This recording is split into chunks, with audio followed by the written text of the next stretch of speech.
ACL. And today we are talking about the Dallas Cowboys, as you know, because we got to talk about them. So did the whole world apparently, because we was the headline on Super Bowl day, and we ain't even make the playoffs. That's the crazy part about it. Like Cowboys, no matter if we mind our business, if we in the headlines for doing something crazy, one of our players doing something crazy, whatever the case may be, like we always find ourselves in the headlines for just being quote unquote America's team. So with this in particular time, there's trade rumors surrounding Micah Parsons. Now, to me, it just don't make sense because what will we be trading for? You know what I'm saying? Like if the productivity has been there, is it productivity or productivity? I think it's the same thing. It's just the way you say it. I'm gonna just say productivity. If his productivity is there and he producing for us and he's putting pressures on the quarterback, he's getting sacks, whatever the case may be, like why are we trading him? And I feel like the main key to our team being taking the next step to being a better team or a great team, even a Super Bowl contending team, like for real, is stacking up players on the defense. You know what I'm saying? Like I was saying in the last video, Myles Garrett is talking about, possibly coming to Dallas, even taking a pay cut. He's from Dallas. He would love to play for the Cowboys. If he can get traded from the Browns. Why not try and pursue that angle and add another elite edge rusher who you genuinely can't leave one-on-one to just block? So now you have Micah Parsons and Myles Garrett on both defensive ends. You know what I'm saying? And Micah, I think Myles Garrett too, they both are a type of guys who are athletic and fast enough to where you can drop them back in coverage sometimes and move them around the D tackle and stuff like that. So I really don't understand that. Even Ceedee Lamb came out and said, like, we're not tired of this yet. Like, why are we not trying to win games with 11? You know what I'm saying? Like, why is it every year? Even they trying to say we should trade, like, even a little small speculation, but they're saying we should trade Ceedee Lamb, which don't make sense because he's had back-to-back 1,000-yard receiving years. I think he made Pro Bowl again this year, too, if I'm not mistaken, but he's top 5 in receiving yards again this year. So it really don't make sense. And he's clearly our number 1 receiver. And the main problem of maybe his, him slowing down just a tad bit in the second half of the season is that we needed another receiver to take the pressure off of Ceedee Lamb to where he's not getting double teamed. You know what I'm saying? Because we got Brandon Cooks, who was hurt for majority of the time. Fergie, who was hurt for a little bit of time and came back.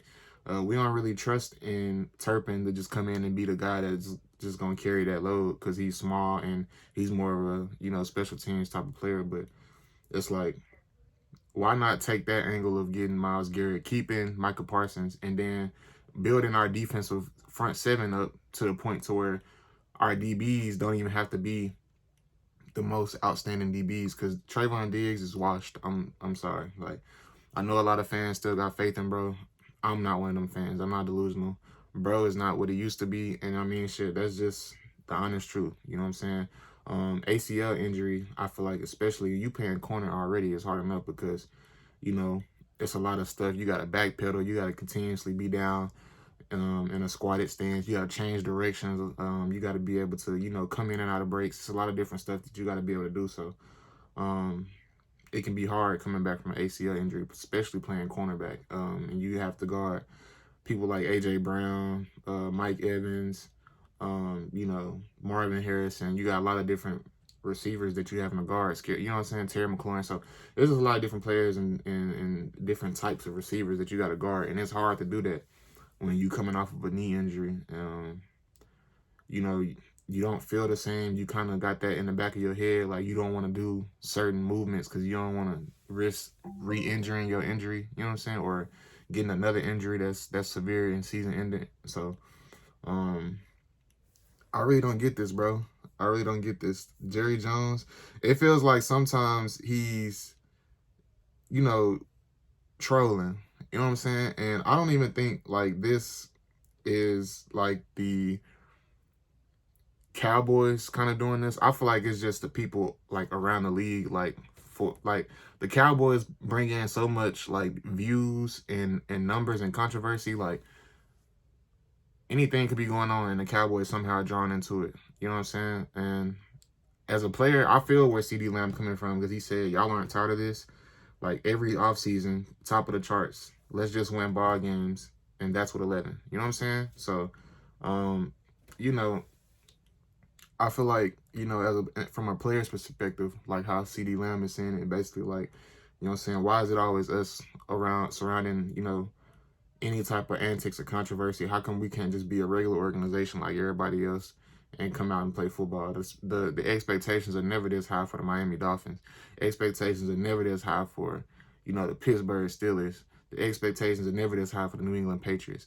The expectations are never this high for the Cincinnati Bengals. You know what I'm saying? Like, all these different teams that are in the league, yet the Cowboys are always, you know, the team that's trying to be the butt of everybody's joke. You know what I'm saying? And it's like one of them things where it gets annoying from a fan's perspective, so I can only imagine the player's perspective. And I wish that players, like, would do more of what Ceedee Lamb is doing. You know what I'm saying? Like, speak out more. Stop being so scared to, you know, be in the headlines, because we already in the headlines as it is. We can't help it. So you might as well just come out and say how you really feeling. Like, bro, like, why y'all ain't got nothing else to talk about? Like, obviously we wish we can get this player. Or be more vocal about who you want to get. Jerry, go get, bro, you tweaking. I'm trying to win game. Get on Twitter. Yeah, get crazy. Get negative. You know what I'm saying? You know what I'm saying? Drop your nuts. Speak your mind. The worst he can do is trade you, like Nico did Luka. You know what I'm saying? That's the worst he can do. But I don't see Jerry Jones doing that. He led a franchise too much.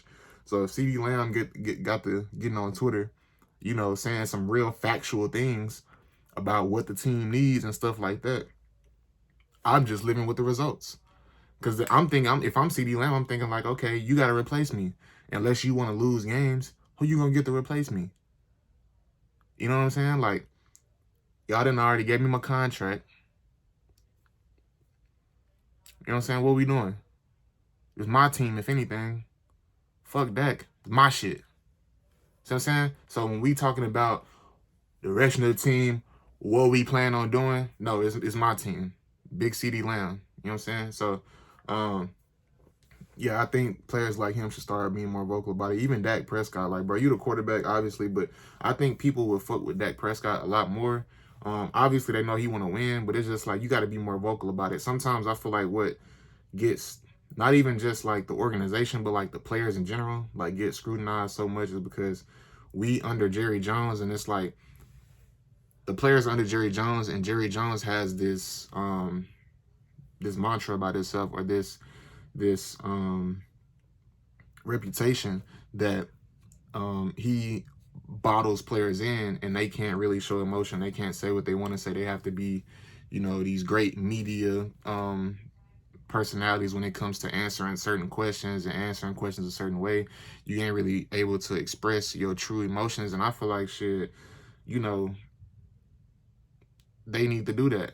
They got to do it. Dez Bryant would do it sometimes here and there. And yeah, he had to go through what he had to go through. But, excuse me, at the end of the day, from the outside looking in, everybody else is looking at Dez like, hey, we giving Dez his respect. For one, because he out there getting guarded with two corners on him at one point in time. He out there, he is the guy. I'm throwing a fade 95% of the time, Dez coming down with it. And he throwing up the X in the end zone. You know what I'm saying? So I feel like shit, if anything, they need to just start being more vocal about things. I feel like it's more of the players than it is Jerry Jones, one owner. So if they can come together as a collective and start being more vocal on stuff, speaking out on stuff, I feel like that'll probably push Jerry Jones to make some of the right moves. Because like even people that like it's crazy to think that the owner of the team don't see the right moves and it don't make sense for him. And rather, as if you look at I even know the players be saying it sometimes, like, man, this nigga tripping. Why he don't go get bro? Like, I know when Derrick Henry was talking about coming to Dallas, and even the players, you know, like Micah Parsons, you know how they be on Twitter and shit. Like I'm like, damn, like why bro ain't go get Derrick Henry? Like we would have been like, we need a running back. You know what I'm saying? Like I don't know why he ain't go get bro. And you would have got him for a good price, and you see the year he had. So, yeah, bro, it's just gonna take people being more vocal about it. You know, putting a lot more hatred and dissatisfaction out there, you know, showing that we are tired of losing. We are tired of doing the same things. We are now becoming worse while other teams are becoming better. Other GMs are starting to understand directions you should go. The Commanders obviously understand it. They went and got Jaden Daniels, who had a great rookie season. Eagles went and got traded. They went in free agency, got Saquon Barkley again. Something that we could have easily done because he was a free agent and we was able to pick him up. We could have easily got Saquon or Derrick Henry. We had two of the top running backs that would have been a great help to the team because once you have a running game, you take the pressure off of Dak Prescott passing the ball. And I feel like that's when he's really at his best. You go back to his rookie year when he was going crazy with Zeke. That's because you got Zeke breaking home runs, 70 yards, and you got him hurdling people. You know what I'm saying? Just doing a lot of crazy stuff. So when it come to Dak ain't really feeling no pressure. He just rolling out, making his first couple reads and making the throw. So now that he's then got a lot more experience, if we can get him a running game, we'll be straight, bro. Because Dak is not that bad. It's just that a lot of times, you know, we put expectations on them because we see players like Lamar Jackson, Josh Allen, Patrick Mahomes. We see all these other quarterbacks doing it. And, you know, for us to be one of the best teams in the league every year, you know, we not doing ourselves justice. So, yeah, man, what y'all think about this little trade? Do y'all think that the Cowboys will actually trade Micah? I honestly think that we would actually do it if it came down to it, just on some crazy, like, you know what I'm saying? Just for him to get more money or whatever the case may be. I don't think you get as much bang for your buck trading on Micah Parsons, though. Like, it depends on what you're getting. If I'm doing that, I got to be getting a player out in return for that. Like, if the Browns was trying to trade something, if they had draft picks, which I don't think they do, but if they had like a few first-round picks and they was trying to trade Myles Garrett along with that, you give me 2 first-round picks and you give me Myles Garrett and I'm chilling for Micah.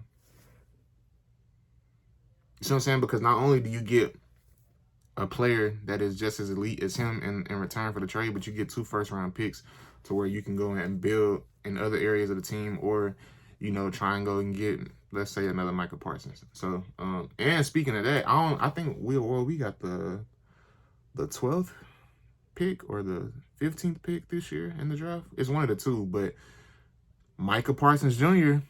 Coming out of Penn State. I mean, I wouldn't be mad if we went and got him. If we wasn't somehow able to get Myles Garrett in the free agency, I would definitely go and look at trying to get him. Or since Overshawn tore his ACL again, I would go and get him. And if we can get Myles Garrett too, that'd be kind of crazy because then you got Micah who can, you know, we got rotation. We got bro that can come in, give Micah a little break, or he can be in, Myles Garrett be in, and Micah play a little bit of that linebacker position at the same time since we got Overshawn hurt probably for the first half of this upcoming season. So, yeah, man, I don't know. This is just a couple different ways you can look at it, but shit, I don't know what we're going to do in particularly just because of the simple fact that we are the Cowboys. We can do no right, but we can do a whole lot of wrong. So, yeah, that's just going to be it for this video, man. I just don't think the trade makes sense. So the rumors make sense. Hopefully it's just rumors and it ain't true or factual. You know, but with that Luka trade, you know, I'm kind of on edge. Anything is possible. Anything could happen. So we're going to see what's going on, man. Appreciate y'all for watching. Oh, yeah, and I want y'all to go and follow my other YouTube where I'll be putting my beats. I'm going to put it in the video, but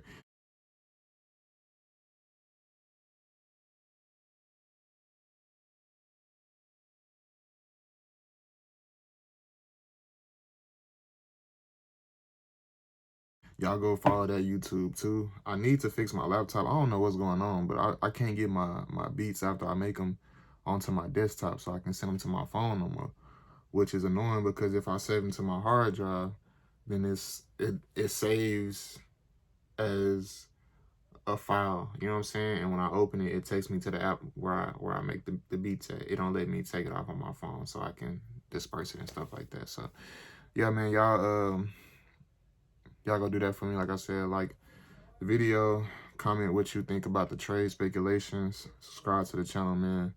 Appreciate y'all for watching. If you watched this far, it's been your boy. I'm gone.